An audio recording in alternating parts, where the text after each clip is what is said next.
L'histoire des arts visuels en Europe au Moyen Âge et à la Renaissance est profondément marquée par deux formes majeures, l'enluminure et la fresque. Ces deux pratiques artistiques, bien que distinctes par leur technique et leur contexte d'usage, reflètent toutes deux les évolutions culturelles, religieuses et sociales de leur époque. Elles offrent aujourd'hui un témoignage précieux sur la manière dont les sociétés européennes percevaient le monde, le divin et la mémoire collective. L'enluminure, un art de la miniature sacrée et profane. L'enluminure, terme qui vient du latin illuminar, signifiant éclairer ou illuminer, désigne la décoration manuscrite de livres par des illustrations peintes, souvent rehaussées d'or ou d'argent.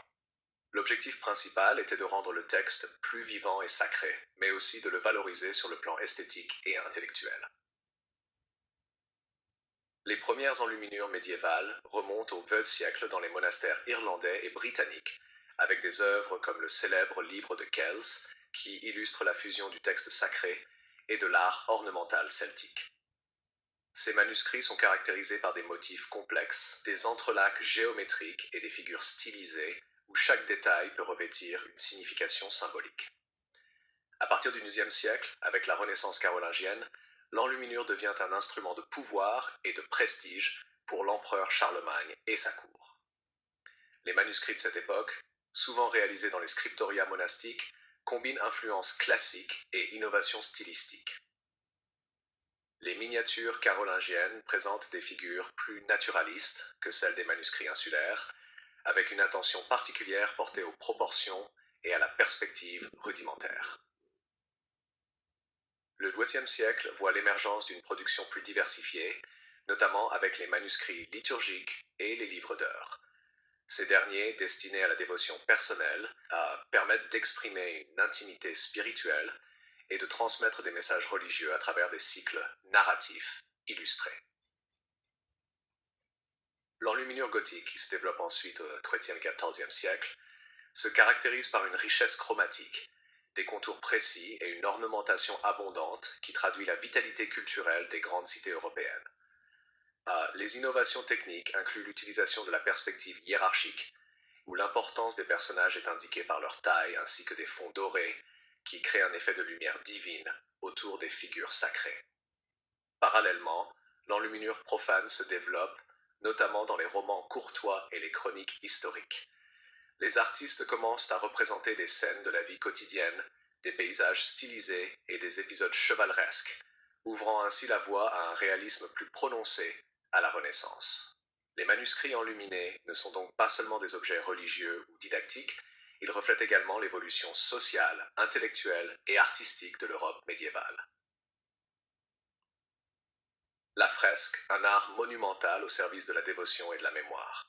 Si l'enluminure se déploie dans l'intimité du livre, la fresque, quant à elle, investit les murs des églises, des chapelles et des palais, transformant l'architecture en un support narratif et visuel.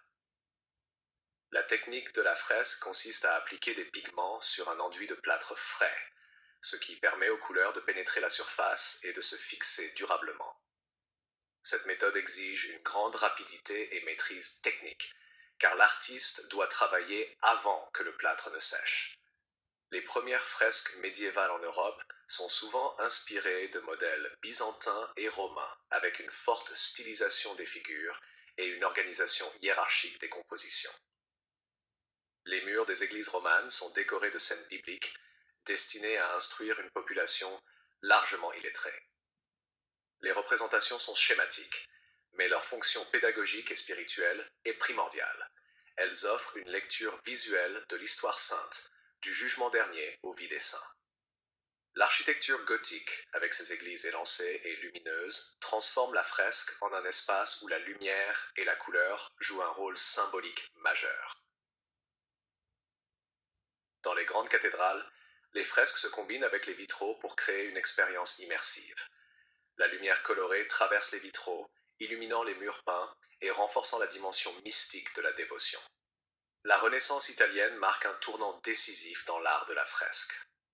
Les artistes comme Giotto, Masaccio et Piero della Francesca introduisent un réalisme nouveau, avec une perspective linéaire, des proportions humaines exactes et une attention à la lumière et au volume. Giotto, souvent considéré comme le précurseur de la Renaissance, révolutionne la fresque avec ses cycles narratifs dans la chapelle des Scrovegni à Padoue, où chaque scène est un récit vivant, empreint de psychologie et d'émotion. La fresque de la Renaissance atteint son apogée avec des œuvres monumentales comme la chapelle Sixtine de Michel-Ange, où la fresque devient un moyen d'expression artistique total. Michel-Ange transforme le plafond en une synthèse de la théologie, de l'anatomie et de la narration visuelle, démontrant la puissance expressive et symbolique de ce médium. La fresque dépasse alors le simple rôle décoratif pour devenir un vecteur de réflexion philosophique et religieuse, un témoignage de l'humanisme renaissant et de l'aspiration à la grandeur intellectuelle et esthétique. Enluminure et fresque, points communs et divergences. Bien que différentes par leur format et à leur échelle, l'enluminure et la fresque partagent plusieurs caractéristiques essentielles. Toutes deux sont des moyens de transmettre des récits, qu'ils soient religieux, historiques ou légendaires. Elles combinent texte et images, symbolisme et réalisme, et reflètent l'évolution des mentalités et des techniques artistiques. De plus, elles exigent un savoir-faire spécialisé. La maîtrise des pigments, la connaissance de la composition et une sensibilité esthétique fine sont indispensables pour les deux pratiques. Cependant, leurs divergences sont également notables. L'enluminure se développe dans un cadre intime et réservé, souvent destiné à une élite religieuse ou aristocratique, tandis que la fresque est publique et monumentale, accessible à l'ensemble de la communauté.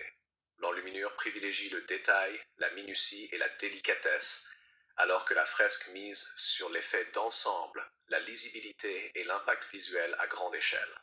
Ces différences traduisent également des contextes sociaux et culturels distincts. Le livre enluminé comme objet de prestige et de méditation, la fresque comme outil pédagogique et instrument de magnificence architecturale. Héritage et influence. L'héritage des enluminures et des fresques se prolonge bien au-delà du Moyen Âge. L'art de l'enluminure a inspiré les gravures et l'illustration de livres modernes, tandis que la fresque a influencé la peinture murale et le muralisme, notamment à la période baroque et même à l'époque contemporaine. Ces deux formes ont contribué à la construction de la mémoire visuelle européenne, en créant un langage artistique qui mêle narration, symbolisme et émotion.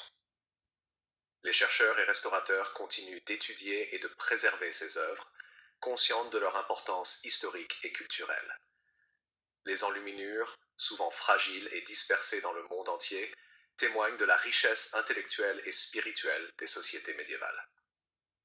Les fresques, exposées aux aléas du temps et des éléments, représentent un défi de conservation, mais leur restauration permet de redonner vie à des espaces anciens, révélant la splendeur et l'ingéniosité des maîtres anciens. En conclusion, l'enluminure et la fresque sont deux facettes complémentaires de l'art européen, qui révèlent la créativité, la spiritualité et le savoir-faire technique des artistes à travers les siècles. Si l'une invite à la contemplation intime et à la méditation, l'autre transforme l'espace public en un récit visuel monumental. Ensemble, elles témoignent de la richesse et de la diversité des arts visuels en Europe et continuent d'inspirer les artistes et les amateurs d'art contemporain.